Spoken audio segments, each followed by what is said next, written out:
So let's continue the discussion about glass jars and why I am an absolute fan of them.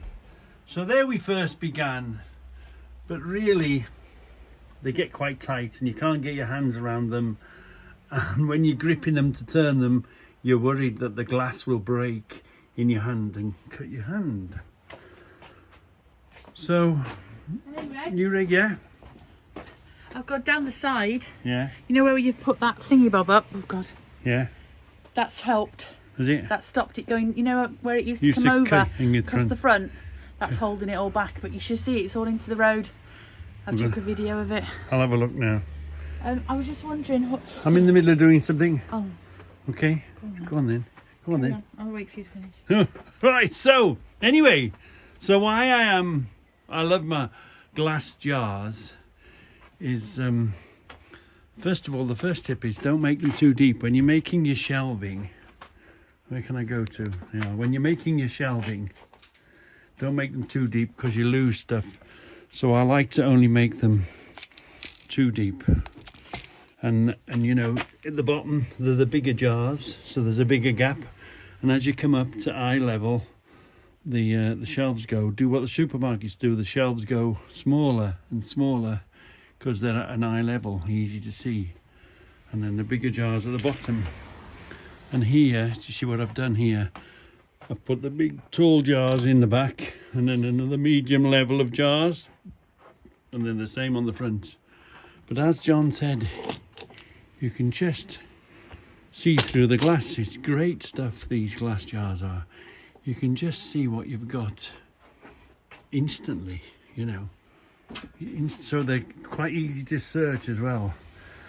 And on the preserving side, as you can see, I had these.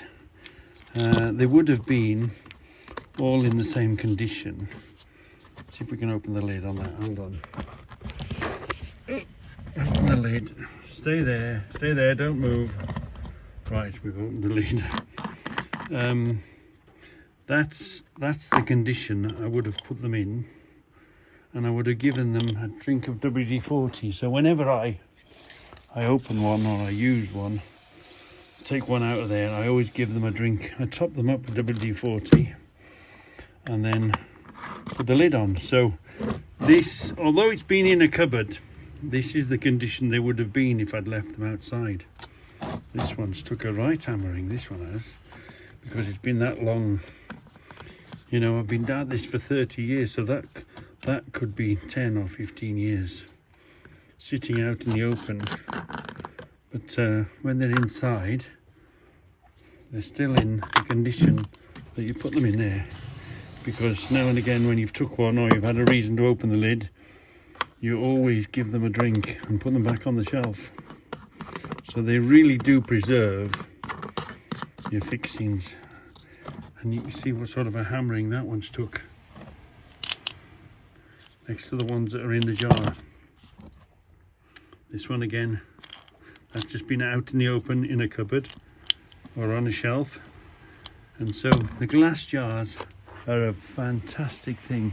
And of course, they're quick and easy to replace. When they break, you just put the broken one in the bin and go get a new one, refill it.